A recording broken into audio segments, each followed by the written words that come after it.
Hello，各位朋友，大家好。我们今天要来测什么事情是你没有发觉，而它正在发生当中的？什么事情是你没有发觉，而它是正在发生当中的事情？那你今天有4个选项：第一选项、第二选项、第三选项、第四选项。你可以按暂停，让自己深呼吸，然后选择你想要的牌卡，我们再来进行解牌的这个动作。OK。选择到第一组的牌卡的朋友，在内心的深处呢，会有一个不知道去如何抉择的一个点。那这个抉择，我觉得是关于未来的。那未来方面，有对于比如说有一些像出国啦，或者是对你的事业，或者是对你的爱情，或者是要到别的国家的那种想法，你自己内心会有一个不知道要怎么样抉择的，正在考虑思考的一个点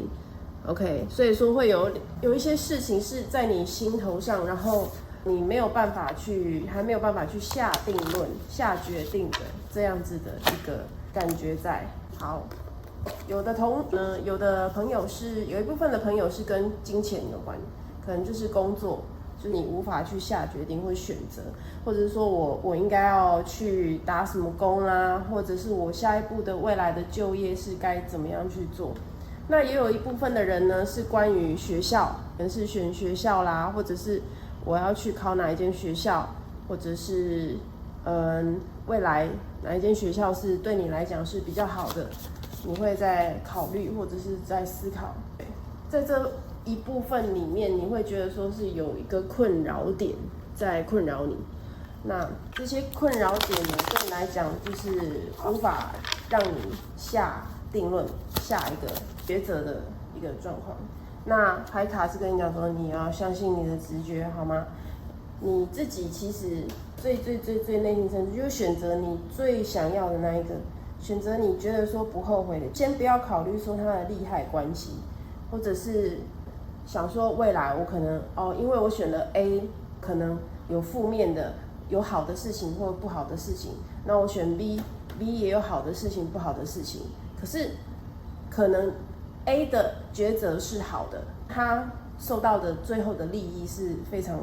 棒的，最后的结果是非常棒的。可是你内心却是非常的想要选 B， 那这个时候你就必须得相信你的直觉是选 B 这件事情 ，OK。再来呢，还有一个事情就是说，如果你目前有关于选择性障碍的问题的时候，你可以去寻求你的一些朋友圈一些消息。朋友圈跟朋友讨论这些事情的时候，朋友会给你出一些主意，对，他们会觉得说可能他们旁观者比较清的时候。他就会知道说 ，OK， 看得出来，或者是他会察觉出来哪一个是对你是比较有好事的，是好的。他们会很容易的去帮你去评断，或者是断定说，这个比较适合你，那个比较不适合你。所以在这个方面的时候，你就可以去放心的听朋友的一个选择，听朋友的一个建议。好的，我们再来看一下还有什么样的事情要告诉你。会有一个关键的女生，她会对于你在有的一部分人是事业上面，或者是说跟刚才说的求学方面，给你一个建议，或者是事业上面，或者是感情上面，她都有一个一定分量的一个关键点、关键人物。他会告诉你一些事情，好，所以说在某些时刻里面，有些朋友因为你不能去快速的下这个定论，他让你心烦意乱，他会让你觉得很烦、很厌烦，没有办法把事情定下来。那最好的方法就是你自己的唤起你自己内在的一个力量，去追寻一种让自己平静下来的那种状态。如此一来，它才能保证你是可以完完整整的、正确的成功。也就是说，你才能真正的去下到对你来讲最好的一个定论。女性方面有很重的女性，刚才其实有有跑出来几张，都是关于女性方面，她会给你很大的建议，或者是有很大的一个关键点，对。所以你自己要特别注意女性方面的一个女生给你的一个建议，好吗？她的年龄有可能是老的，有可能年轻的，对，你可以再去看一下你生活周遭有没有这样子的，可能就是妈妈辈的啊，或者是姐姐，或者是就是朋友圈里面，都那个女生方面就是会有一个可以让你有好建议的，或者是一个好的出入的去处的。或者是一个好的一个结果的一个关键人物。搬家，一部分的朋友会面临到搬家的问题，对。那搬家的话，可能就是要有一个新的能量，让你去把它，让你觉得说有焕然一新的感觉，这样子就会对你来讲就是好的。所以说，如果你现在你住的那个地方对你的磁场是不好的，或者是你住的时候旁边有一些恶邻居啊，或者是一些不好的邻居在那边，它影响到你日常生活的作息的时候，你就是当机立断，赶快就是搬走就可以了。OK， 他有一部分的朋友，因为周围的一些环境对你来讲可能会有一些物理上的或者是心灵上面的一些干扰，所以说你要很快速的去下一个定论，去离开对你不利的负面的那种环境。所以这个包含了职场也是一样，如果说你的职场上面有一些不好的小人或者什么的，那或者是工作的那个环境是不好的，你就是当机立断一点。即便是这个地方这个公司对你来讲的利益比较大，或者是赚的钱比较多，可是如果你搞不好换了以后，你会心里会更舒坦一点，好吗？对，有一部分的朋友就是在你的周围环境改变你职场上面的一些人，会让你去强迫你、逼迫你要去做你不想做的事情，所以说你会觉得说很烦、很累，但是你又不得不在这个职位上，或是你又不得不认真的去命而活，会为你的人生而活。可是你就是要相信你的直觉去改变，好吗？所以如果有职场想要换职场的朋友，你就是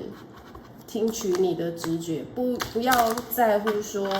这个工作对你的金钱有多么的比较多或怎样，或者是说你还不知道说未来我还没找到工作，未来我觉得很不安或怎么样的，你就是不行就是不行，赶快离开这样子。有一部分人，因为他已经可以已经开始就是有点影响到你，连你做事情的那些状况都有一点影响到了。所以如果是真的影响你的身心灵的时候，你就要赶快把它弄掉，离开。要正确的路，选取正确的道路，选取对你来讲对的路。对，有些人已经在有点觉得崩溃的那种边缘，已经快要撑不住了。但是这种撑不住是过量的撑不住，你觉得说自己还想要再继续下去。所以如果你自己觉得说还可以赢，其实基本上有点对你来讲身心灵是不好的。所以如果能改，赶快改一改，或者是赶快离开这样子的一个不好的一个状况。那当然不管是职场或什么，你可以对应到其他点。Flying free， 叫你赶快去往你想要的那个地方前进，所以不要觉得说很害怕，或者是真的是未来不确定，但是因为你已经在那里已经不快乐，或者是已经不行了，那你还是得赶快做决定，赶快的去把自己的身心灵调整到对的位置去，展翅。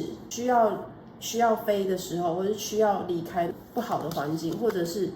该去下决定的时候，你要赶快去下决定。好，然后真的不要害怕，因为看得出来，因为在犹豫，不知道心里面该选哪一个，所以说内心都会有一点点不知所措。他叫你去拥抱这样子的感觉，即便是非常的焦虑、慌张、害怕，那这些其实是有祝福在里面的。即便是你看不到未来。我们再来看一下有什么样的牌卡。OK， 如果你可以把自己从不好的、负面的东西给抽离开的时候，如果你把你自己从那样子负面的情绪抽离开来的时候，其实你自己的生产量，或者是创意，或者是你做出来的额外的一些附加的那些工作的生产出来的东西，对这个世界是非常的有用的。所以说，老天爷他跟你讲说，你现在如果真的没有办法下决定，先去问你生活周遭的人，你的朋友，尤其是女性方面的朋友，你必须选择你直觉对的那一件事情，赶快把自己抽离出来，那种情绪、负面的、不好的东西，赶快下决定，因为他就是在等待你去把你未来要做的，就是专心一致做的那个东西，再去照亮别人。OK， 所以你是带有一个使命感，你带有一个使命感。那不管是你是做什么行业，或者是你是因为读书或干嘛的，他说你如果把自己的心态调整好，去从事这样子的事情的时候，是未来对这个世界是有影响的。对，那当然它也是一个考验，因为他是跟你讲说，你现在在淤泥里面，你现在就是在一个泥沼里面。但是你出来的时候是像花一样，就这样开出来，是非常漂亮的。所以说，它就是在等待你直接开花结果。可是最初就是一定是都是在淤泥里面的。好，然后他就是跟你讲说，你自己要看得到那样子的背后的好事发生，背后你带给人家的一些光亮，或是背后你带给人家的一个好的连锁的反应，那都是可以的，看得到的。只是你现在就是被外在的一些事情给干扰，所以你没有办法去做，或者是没有办法再以你的力量去带给别人一些正向的东西。可是你必须要这么做。所以其实，在你人生里面，在你的一些道路里面，其实你拥有的很多了。他说呢，有时候你会再去渴求一些额外的东西，所以导致于可能你内心就是不快乐。所以前面其实有很多牌卡，他也有跟你讲说，你因为离不开这样子的状况，就是因为你紧抓着一个东西，而那个东西让你留恋，让你没有办法去放下它，所以你才会一直卡在那个地方，有这样子的能量在。所以如果说你想要让你的身心灵调整好，你要赶快把自己抽离开来 ，OK？ 对，还有叫你是相信你的直觉，不要选择物理的或者是表面上的对你好的，只要选你内心的想要的快乐的这样子的感觉，不要因为那些表面的东西让你觉得说那个东西很执着那些东西。再来就是相信你的梦想，对，所以说他很多都是相信你的直觉，相信你的梦想，相信你内心的那样子的一个声音，不要被外面的那种事情给掩埋住。OK， 这一章他又说要改变，好吗？他说的这样子的正向的改变，其实是正向的改变，可是你就是一直犹豫不决，你就是把自己捆在那样子的一个状态下，所以才会那么不快乐。再看一下爱情。有些朋友是跟爱情有关，因为以前的一个创伤，我让你走不出来，永远就没有办法这样子好好的继续往下走。有些朋友是这样。那如果说你是在以前被创伤没有办法离开的那样子的点的时候，他也是跟你讲，就是把自己的正向的那个能量给拿出来，这样子才会有更好的一个往前进的一个契机。还有说了，相信你的直觉，相信你的直觉，好吗？一直在重复同样的事情。这一章也是相信你的直觉，因为出现4、5章都是相信你自己直觉的事情，你完全就是忽略了你内心所想要的，而选择世俗的一个答案，这很明显。对，内心一直在讲到内心的一些事情。那他其实跟你讲说，你那个内心的渴望，其实有时候是关不住的，因为如果你选错路的话，到时候会有一个大爆发，因为你全身上下其实他是不喜欢那个东西的，你就是违背了你内心的一个想要的一个点，所以他会整个就是反抗你。所以如果说你现在在抉择的道路上，记得务必选择你想要的那一个，不然的话，他就是最后可能会有一个反扑的一个动作。对，感情方面比较大部分是因为是感情创伤，目前还没有看到其他。对，大部分是单身的人，比较是单身的人。那如果说是单身的，你自己抽离了以前的那个负面情绪，自己一个人也可以过得很好。他是跟你这样讲。Okay? 这里比较没有看到有结婚啊，或者是跟其他伴侣一起的那种状况。他就是，如果说你是单身的，反正这个讯息就是给单身的朋友，你自己一个人也会过得很好，所以不用去在乎别人，也不用去理别人，你自己一个人就是非常的棒了。那如果你是在一个很不愉快的感情里面的话，他跟你讲说，就是赶快分开，因为你一个人可以过得很好。好，最后我们来看一下还有什么样的提点 change 改变，你看又是改变。选择，然后改变，就是全部都是有关联性的改变，变化又是改变，哇，全部都是改变的牌。改变了以后会怎么样 ？abundance， 富裕富足，不管你反正改了就是会有好运来，好吗？这就是你所看不到的这个盲点，看不到的这个征兆。好，就这样啦。好的，再来我们来看一下第二组的牌卡。什么事情是你没有发现，而它正向你走来的呢？看一下，金钱、钱财的富足，在未来里面，你的钱财会非常的富足。OK， 它上面就是有羊啊，有房子啊，有牛，都是一些很 abundance 非常富足的东西。但是你现在正在一个种那个种子的时候，或者是在半路上了，已经有耕耘过了。正在耕耘或者已经耕耘，就在这个路上，你的那个 abundance 还没有到达你所想要的那样子的富裕富足，可是你已经在那路上了。好，再来我看一下比较具体的状况。比较大部分的朋友是在完全全新的开端，所以像一一样，像最前面的那个一的那个字一样。完全就是一个新开始，新的一个状况。那也有一部分的人是跟海外的金钱的一个投资啊，或者是海外的一些合作，或者海外的一些计划。对，那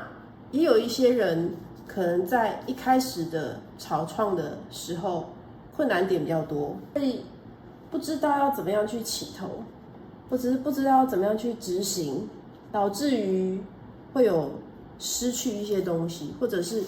损失一些东西 ，OK？ 所以在最初的开始的时候，当然这种草创期的时候，或者是你在努力耕耘的这个时候，都是最艰难的时候，而且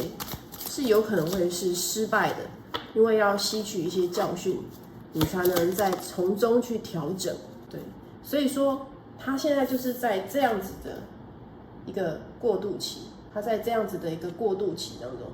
所以他就好像你从甲地要到乙地的时候，你坐的那一艘船，就像坐的那一艘船一样，它就是可以带你到另外一边非常丰富富足的那样子的目的地。可是一路上，你看，一路上都是云啊、雾啊，或者是海浪啊什么的。你现在就是在这样子的路上。虽然非常的艰辛，非常的艰难，可是是对的道路，你是走对的路哦，因为这是必经的，是对的路。那牌卡给你的建议就是玩心中一点，让自己好像是在玩乐一样的心态去面对这件事情。那你不是叫你把事情搞得很随便，或者是去玩那样，不是。他的意思就是说，你可以再更放松一点。轻松一点的态度去面对，因为你做了这件事情，你仔细做、仔细规划、仔细弄好了，你的事业、你的工作，你都把它弄好了。但是之后的事情，要不要成功，那都是看你的运气。老天爷告诉老天爷给你的这种运气，老天爷给你的这种机会，你必须要去臣服，要去臣服这件事情。你如果先低头了，或者是先用这样子比较谦卑的心态去面对你未来可能会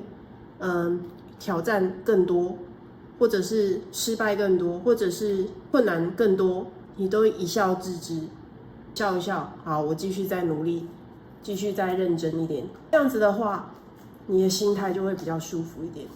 因为你还在最初、最开始的那个时候。但是你道路是对的哦，我一直在强调说你的道路是对的，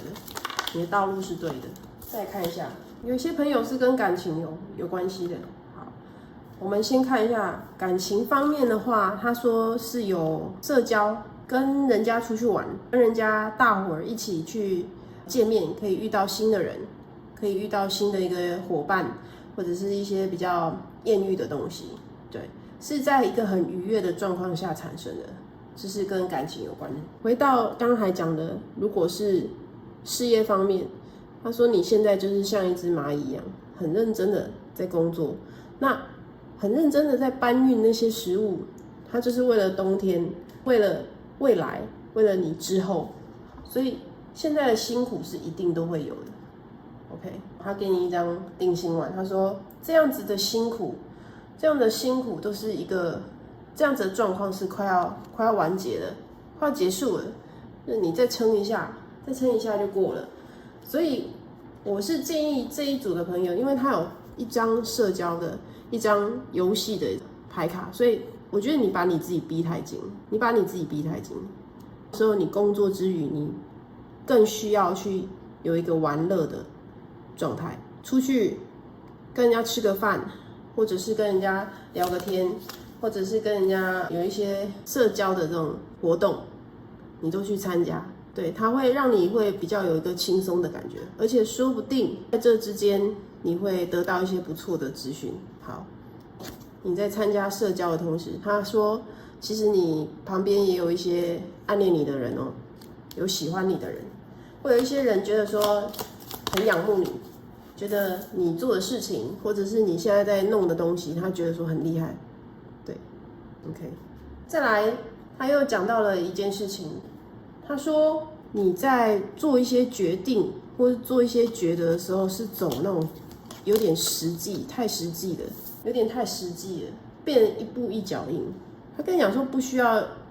太钻研那种小细节的地方，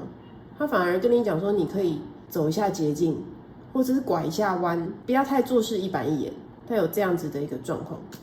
OK， 那还有就是说，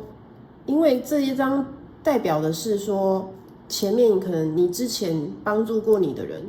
或者是之前有一个带领你的人，可能他消失，他可能就是不知道怎么就走开，所以这个的话是贵人运可能就会比较小一点。对，帮助你的人可能就是离开了，就变成你是头，你是领头的那一个。以前是别人带你，现在变成你自己一个人独当一面的这样子的状况，所以也有一部分的人是自己出来创业。好吗？自己出来创业，但是就是你在做事情的时候，你可以再有一点点小心机、小技巧，不要凡事都是这样子一步一步的。他跟你讲说，你可以再更柔韧一点，更怎么讲，更有点弹性，那你会比较容易的去达成你最后的目标。所以你的这个目标这条路，它一直出现说是正确的道路，所以说你在走这条正确的道路，真的不是说那么的好过，不是这么的好走，但是它很快就会给你一个实质上的回馈，好吗？所以这一张牌卡选择这一副牌卡的人，跟前面有一点点重叠到，是你们两边的压力都觉得有点大，都觉得有点累了。OK， 那把自己适时的抽离出来。你的这种柔韧的程度，他还给你的一个选项。前面他跟你讲说，不要做事情太一板一眼，他还给你一个建议，他说你也可以自己去选择，自己去创造那一条路。这两张是他说就是不要太笨了，不要笨笨的走那一条路，你自己可以创造你想要的那条路。OK， 不需要以前辈给你的那些指引去做，你可以再想办法去创造你自己新的一条道路。OK， 再来看一下，因为牌卡跟前面都有重叠到。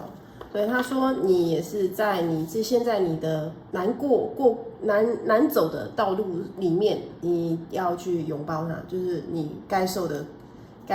到的这些苦难或者是受到的困难，这是一定要的。相信自己的人生呢，它有一个关键的自己的一个道路，所以他前面已经跟你讲说，你自己要去创造你自己的道路。这张，你自己要创造一个新的路，不要跟前面的前辈或者前面的贵人给你的路一样，不需要，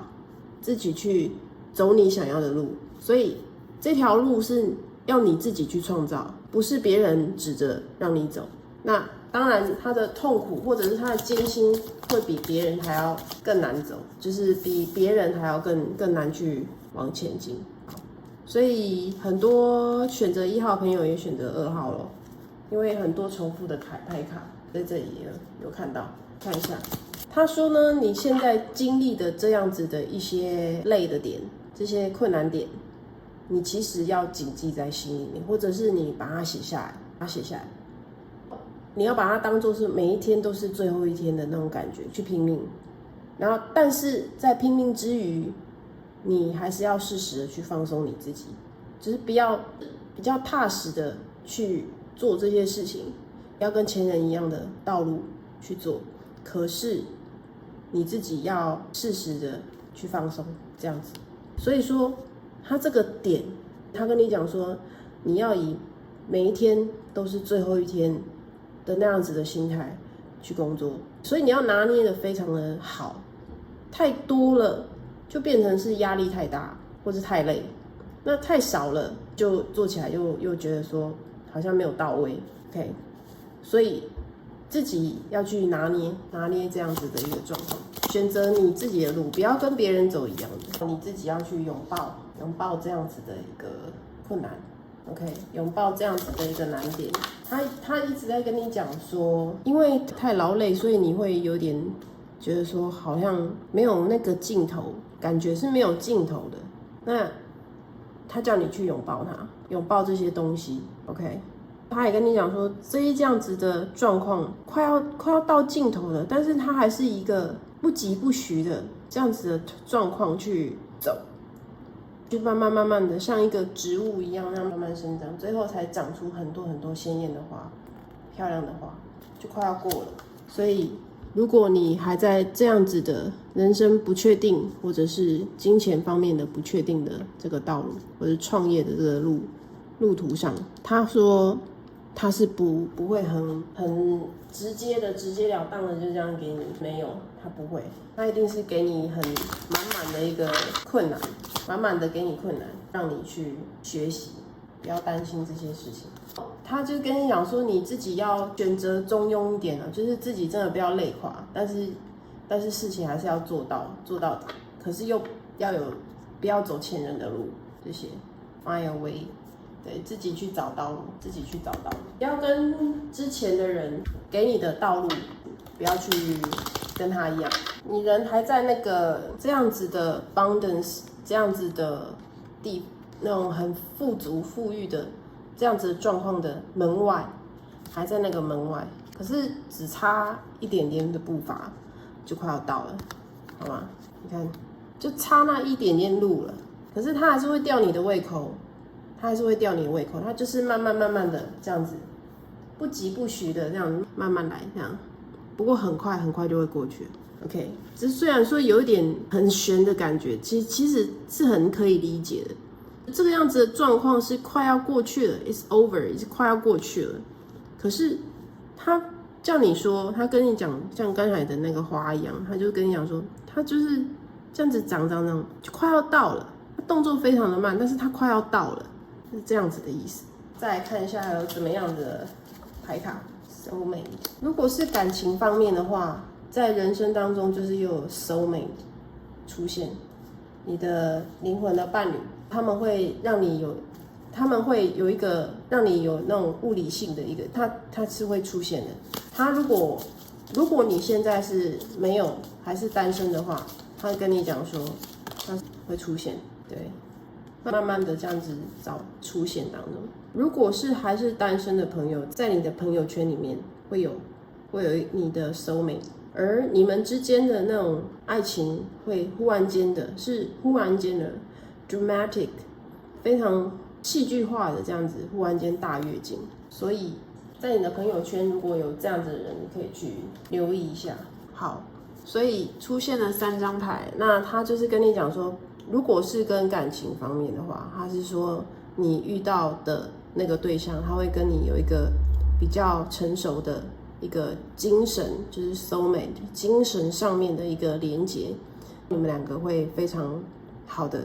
在一起，去有一个灵性上的成长。好，然后另外一边就是说，在你事业方面，或者是因为大部分是事业，我没有看到课业的一个选择。事业方面，如果说你是因为还在那样子的道路上，你觉得很累很辛苦，你自己要设一个 boundary， 你自己要设一个界限，让自己把公跟私分开来，说工作的时候工作，玩乐的时候玩乐，休息的时候休息，你要把它分开来，分开一点的话会对你比较好。 OK， 所以自己有时候要自己找时间去把这2件事情分开，不要比如说上面的人，有的人是如果说是不是自己创业，是自己就是吃人家的投入的时候，你自己就是要有公私分明，或者是说你自己创业的时候，客户哪时候打电话给你，你就或者是传讯息给你，你就马上就这样，马上就变成工作模式，不需要这样，就是你自己要设立一个界限，坚持一下。他是跟你讲说，你再坚持一下，马上就会有好事情，你看不到的一些事情就会好运就会来，你没看到的富足就会来。最后一张我们看一下，看有没有给你什么？给你，对你都是很绝大部分朋友都是在最开始的，是事业刚起步的一个状况。好，那就这样啦。再来我们看第3组朋友，你的选项是如何？宝剑4。好，那其实有一种感觉是身心灵有点太累了，那可能需要一个适当的休息，适当的一个调养，适当的休息。OK， 我们看一下具体而言是如何的。如果说你在面对人生当中的大小事，就很累，很不知道该怎么办，很辛苦的时候，他说你是时候该休息了，是时候该休息一下了。有部分的朋友是比较积极营于金钱方面的一个事情，赚钱啊，打工啊，或者是对于你的生计，你就是花了很多的力量再去赚钱。所以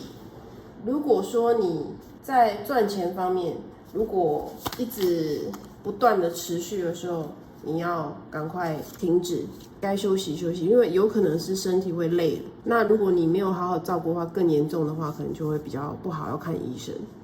对，或者是就是会再浪费一大笔钱，金钱上面就会因为你的身体或是心灵方面的一个疲累的程度而去花费了这样子的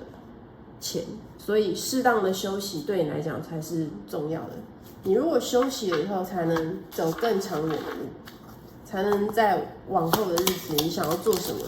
你再去做什么。OK， 所以他就是跟你讲说，你如果累了，想休假了，如果你自己觉得说抽不开时间，离不开时间，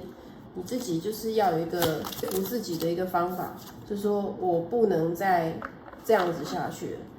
我要赶快抓一点时间出来给我自己，可以好好的去面对自己的那种身心灵，面对自己是比较放松的休息状态的那样子的自己，你必须要这样子做。那有一部分的人是回家，可能就是家里面有一些人需要你回去看望他，或者是家里面有些人觉得说有点累，那你必须要回去看护他，照顾他，对方照料一下家里面的人，也有这样子的一个状况产生。有一部分的人会收到一些赠与，一些东西。那如果是跟家族有关，当然就是有遗产方面的事情。OK， 所以如果是关于生病或者是身体健康的问题，自己要注意一下，好吗？就不要让自己太累了。家里面如果也有人是很累的，你要帮他注意一下，休息为上策。对，可能有一些部分的人是长辈，有一些比较固执的人，在这里有看到一些长辈是比较固执的。可能身体方面会有一些长期的一些病，有一些人是不想要就医，有一部分的人他说，如果长辈他比较铁齿的时候，你还是要赶快把他抓去看医生，就不管他是怎样子固执的，或者是怎样子去不看医生的老一辈的人，你就是要想办法。那有一些朋友如果是自己觉得不想看医生，那你也不行哦，一定要赶快去看医生。对。如果看医生的话，状况就会比较好一点。身边如果有抗拒做对的事的人，你要赶快，家里面有这样子的长辈，你要赶快把他弄。女性方面，妈妈辈啦、阿嬷啦、阿姨啊、姑姑啊这种的，所以不只是那个长辈有很多嘛，你就看一下说谁最近好像看起来有点累了。就是多去关心他一下，这样，不然的话就是会比较不好这样。OK， 那再多注意一下就可以了，再多注意一下，再看一下还有什么。那如果说是你自己生活上面遇到这种比较固执啊、比较这样子的长辈的时候，你要跟他说比较重的话，就是你要自己有一个做主的力量去帮他下决定，跟他说老实话，跟他说。不要就是隐瞒，你就不需要跟他隐瞒，就是很直接的跟这样子的人、固执的人说直接的话，对，这样子就是你就是必须要去做，用你的方式去做 ，OK， 不管他们的思想或者是他们一些根深蒂固的观念，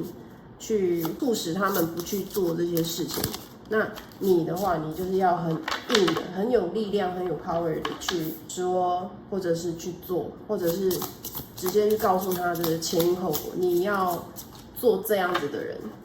去告诉不去做这些事情的人，思考一下。如果说是有一部分是健康嘛，有一部分是可能是长辈说要做一些投资或者什么东西的时候，你也要跟他讲。叫他再思考一下周围的一些长辈 ，OK， 所以不一定是只有健康方面啊，在金钱或者是在你的在他的未来的目标，或者是他的恋爱什么的都有可能。你必须要有当做是一个跟他讲实话的那个人，你要跟他讲说，现在你是不是要考虑一下？所以有一部分的人，我感觉到。是长辈会被人家骗，可能长辈固执的想要投资，或者是想要去怎么样，但是其实好像会被骗的这种状况，那你就要适时的去跟你家的长辈说，好像怪怪的哦，你自己要注意一下哦，或者是说直接就是来硬的，就是说你不要这样哦，直接找证据给他看，你要硬起来跟他讲 ，OK， 记得女性方面的那个比较。有可能对，不然的话就是对人生他的生活有一个很大的影响，对，所以有一部分人是就是长辈被诈骗，帮他注意一下。好，不过如果说是有好好在注意，应该就会比较没事啊。像生病就是看医生嘛，把那伤害或者是比较不好的事情降到最低，这都是 OK 的，不用太在意。所以在这个方面，你就变成是一个必须说真话的人，对，你看这也是一个讲真话，你的话是很有一个 communication 的那种，你必须跟人家沟通 communication， 去跟你的人生中的一个固执的或者是比较老一辈的女性的方面的人去跟他沟通，去跟他讲。你就是要拿出你的魄力，拿出你的那个能力，直接的突破他的心防，直接了当的跟他讲。那这不仅是会救他一命，如果说像金钱方面啊，或者是感情方面或者是健康方面，这都对他来讲都很重要。对，然后他有跟你讲说，其实因为你的话会比较可以看到事情背后的一个状况，所以你一定要给这样子的人，这样子固执的人，告诉他实情。他说你就是要赶快去做这件事情，着手去解决这样子的事情。来看一下，你如果说固执的这个人，他还是执意要做，或者是他就是跟你这样子闹翻，那他是跟你讲说，你就是想办法要去了解他为什么会这样子，他的动机到底是什么？了解他，然后去原谅他，也不要跟他起太多的冲突，你就是自己要非常的正向的去跟他讲说，你不应该轻举妄动。如果是被人家骗的时候，不应该是轻举妄动的，或者是说你告诉他说不要都不听医生的劝告啊，或者什么的做的时候，正向的该怎么做，你要帮他去做主。你必须就是以一个沉稳的心态去跟他讲，站在他的立场上说为什么他会这么做，他的固执的点到底是什么。他就跟你讲说，这是非常一个很大的一个学问，或者是你这样子面对你亲人的时候的这样子的一个状况，是要有很大的一个智慧去解决。如果说这种事情，如果说已经发生的话，他就跟你讲说，那你们可能就是要再沉寂一阵子，会意志消沉一阵子，会对你们生活环境，或是对那位长辈来讲，可能就会比较累，这样子过。可是很快的，他还是可以再重新静养后，或者是休息过后，再重新开始这样子。如果说还没有发生的话，你当然会可以赶快去着手去行动。有时候是对于一些这样子无形的东西的一个欲望，所以他才会有这样子的一个行为举止。那你如果一发现有不对劲的时候，你就要赶快出手去帮助那样子的人。OK， 你自己就是用你的直觉去帮他解决这样子的事情。他本身的那个人可能会没有办法去判断说是对的还是错的，那你就要帮他去判断一下，三思而后行，叫你要三思啊。所以有一些部分的人，因为我觉得都是长辈的，所以说你对他的一个感情，你对长辈的那种感情，你自己虽然说对他就是你虽然对他的感情是深的，你也是想要去关心他，可能会当中会有一些口角或什么的，可是你们之间的那种关系其实还是 OK 的，很紧密的，就不要因为这种事情或者是闹翻或者干嘛的。OK， 然后你怎么样跟你的长辈讲，你就应该怎么，该讲就是要讲，该讲就是要讲，不要说都不讲。所以有机会就赶快，如果你是跟你们长辈是有分开住的人，可能就是要多多去找他们。OK， 你自己立定你自己的一个地位，就是说，虽然说可能长辈跟你持不同的意见，或者是他会因为台面上的一些利益上的事情去做错误的抉择，跟你的立足点不一样，可是你自己就是站稳你自己就可以了，可以跟他们多多再相处一下，这样子多多相处才能有沟通的机会嘛，你才有一个沟通的机会，才能去帮他解决他自己眼前看不到的事情。对，你自己把自己的等级用在成熟，就是提高到成熟，不要跟那样子的长辈有一个争吵，或者是不要跟那样子的人见识，一般见识这样子，因为你自己已经把自己提升到一个成熟的这样子的人的一个等级，就不要跟他在吵。OK， 所以你现在就是在这个家里面，或者在这个状况里面，你其实是一个 leader， 你是要想办法去做决定的人，所以可以坚持你自己的立场，即便是对方还是不做，或者是不听劝，或者是怎样，没关系，就是想办法去沟通，想办法去把这事情弄得比较圆融一点。OK， 好，这就是第三组朋友的选择。再来看最后一组的朋友，是你没有看见的什么事情正在向你走过来。我在这边看到的是一个比较脑袋比较没有办法去思考一些新的 idea、新的想法。前面那一张是身体、心灵方面一类，但是你这个就是单纯的心理、精神方面的一个缺乏 idea， 缺乏一些比较精神层面的这样子的一个状况。好，我看一下确切的状况是怎么样。Message 对你来说，就是你不知道自己的一个心灵方面的一个比较空虚的那种感觉，你会觉得说好像不知道该如何去面对自己的各种事情，你会有一种好像很无力的感觉，会觉得说好像做什么事情都人生就是这样，有这样子的感觉在，所以内心里面就会觉得说好像有一点空空的那种感觉，空空的那种空无的感觉。我们看一下确切会是什么状况呢？他叫你深呼吸。如果说你是觉得精神上面的一个匮乏，他叫你先静下来，好好的调养自己的生息，因为你的呼吸、你的身体的这个，有时候我看到的是有一些朋友有点恐慌，导致于你就是觉得呼吸很不顺的那种感觉。可是，在后面他这里给你一个 rebirth， 他会跟你讲说，在未来是有一个重生的、重新再来过的这样子的一个状况。所以说，如果目前你对你的人生，或者是你对你的身心灵觉得说有一个不知道为何的那种空虚，不用太担心，好好的深呼吸就可以了。然后你会感觉到你的那个内心的那种力量在最后会再回来，对，内心的那种直觉力，或者是内心的那种感觉，或者是灵感方面，或者是一些想法，再过一阵子它会再回来。所以它现在只是处于一个匮乏的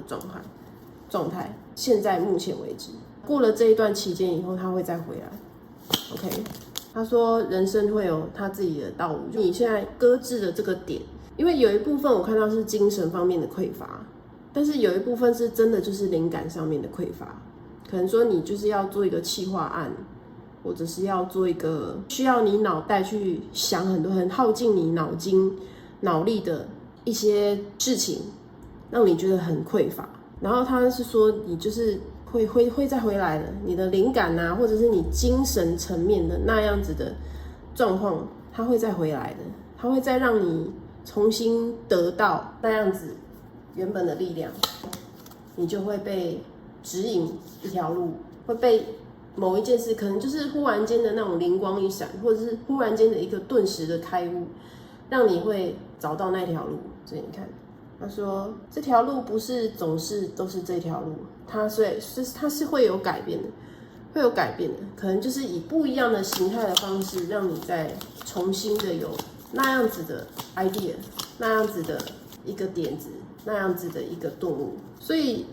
如果说是跟事业方面的朋友，他说你就是会有一个。”事业方面、利益方面的一个改变，那这些改变当然就是用你的这事情，再过一阵子之后的你的那个一时的那个顿悟，因为它会回来嘛。你再用这个 idea， 再用这个样子的心情，再去创造你之后的一个利益的改变 ，OK， 会有指引给你。只是目前为止，他说你可以先暂时停止一下。暂时让你的脑袋瓜休息一下，他会直接给你一个指引，给你一个 sign， 所以不要觉得恐慌。你会觉得说好像这样子的东西，那种灵感式的东西它出不来，它就是一直在跟你碰撞。比如说你去吸收更多的东西，或者是你读了更多的东西，或者你看了更多的东西，你只会觉得很厌烦，觉得好累，好像眼睛看到的东西太多了，你没有办法去让你自己有沉淀下来的那种感觉。所以，如果你让自己有沉淀下来了，那时候那一瞬间，它就会有一个重生的，让你回到你原本的那样子的一个精神满满的状况的那个时候。所以是该让自己可以停下来的一下。好，然后会有贵人，是会有贵人来帮助你。这里有一个贵人，他还没有出现，可是他快要了，他快要出现了，他会来帮助你，给你失去的那种空虚感或顿悟感，他会帮你有一个关键性的一个帮忙，这样子。OK， 是一个男性的一个这样子的一个形象的人，你的贵人，好吗？可以多留意一下。再我们看一下还有什么样的牌卡。他说，如果你这样子的一个空虚的这样子的状况，你其实是可以去细细的品味一下，去感觉一下，感受一下，去观察一下这样子的一个让你空虚的那个感觉的那样子的状况。因为搞不好之后，你可以用这样子的一个状况去产生新的东西。OK， 所以你在品尝这样子的那种混沌的那种感觉的同时，你是可以去观察、感觉一下你心里面的身心灵的这样子的状况。你也可以去分析一下，说这样子的感觉是如何让你从中去度过，或者是去感受这样子的一个细节上面的一个感受跟察觉。你目前可以这样做，你目前可以这样做，在你等待贵人的到来，或者是重生的那个点的时候，你可以先这么做。OK， 等贵人来的时候，这个事情就会有一个大转机了，因为它是第8宫，所以再等一阵子，会事情有所转机，是一个大的、一个主要的一个改变。这样子的贵人，他会给你一个资源，你想要的资源，你想要的一个力量，他会给你。好，所以有的朋友，如果你在这个时间点，你觉得没有办法去做任何的事情，让你觉得好像不是原本的你，没关系，好吧？就是在你等这个人出现之后，你再去往前冲，再去计划，再去看是要怎么做。那这些贵人呢，或者是那个贵人呢，他会让你有一个激发你往前进的一个比较信心的定心丸。OK， 他会告诉你说，你就可以很没有那种后顾之忧的再去往前去做你想要做的事情，会比较勇敢的、有力量的去下你的定义，做你的事情。好，目前这个方式是目前这个时间点，你该做的就是细细的去品尝目前的这样子的空无的空虚的那种感觉。他也跟你讲说，你就是放空吧，放空的去感受，去观察，好好的去做一些比较，这个比较适合就是什么都不做，或者是做一些比较娱乐性的东西。等那个之后，你贵人出现了，你再去下定论，或者是做你之后的抉择。在之后，你的状况会是完全大开的，因为它是一个整个一个爆发的一个大的改变。所以说你会超越，因为有贵人的帮助，你会整个超越，整个限制这样子被突破，你就会觉得很快乐。所以现在还不是时候去做任何事情，所以就再等等了，再等等。精神方面的、心灵方面的、精神方面的，或者是你要有一个 idea 就是比如说创业什么什么，你的那个 idea。会有人来帮你分析，或者帮你就觉得说这样走，这样是行的还是不行的。他会告诉你，他会给你一个比较实质的一个状态，到时候你再来实际去行动。所以目前为止，目前的这样子的一个状况是先不要动，静静的做一些比较娱乐性的那种东西。目前就是什么事情都不要去给人家一些，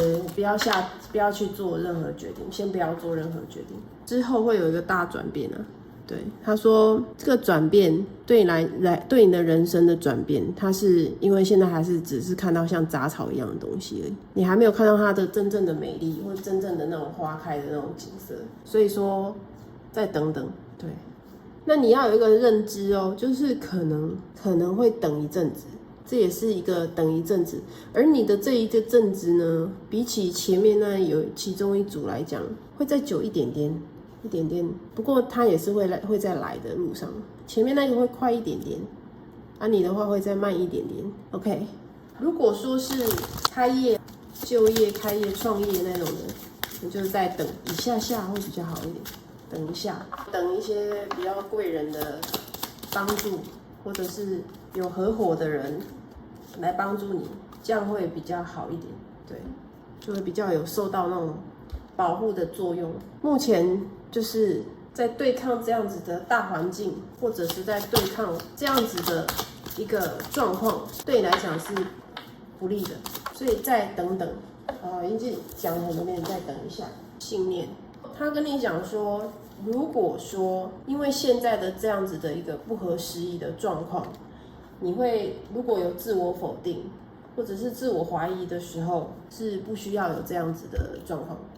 对，因为你的这个想法，或是你心灵的这个 idea 思想是 OK 的，你要相信一下自己的这个思想，只是可能大环境或者是你自己还没有一个可以让你能好好去做的那种时间点，所以你必须再等待一下。再看一下有什么牌等你。对，所以其实是过一阵子，或者是那个你会马上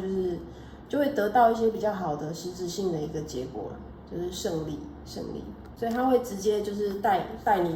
引你去走向更明确、更实质的一条道路，比较不会走冤枉路。所以如果现在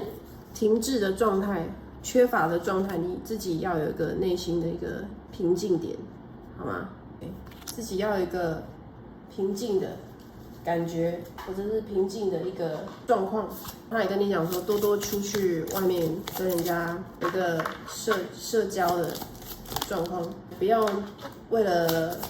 把这个创意弄出来，或者是把事情事业这样弄出来，而觉得很烦那样。再我们看一下有什么牌卡，这样坚持下去，会有一个领头的人出现啊。如果你是没有办法有一个正确道路去执行或者去走的时候，那个贵人可能会帮助你。那除非你自己真的抓到你自己的力量的时候，你才能去引领别人。OK， 然后不要觉得感觉很心慌，不要觉得说好像没有办法去施展你的手脚而感觉到焦虑或什么的，不用，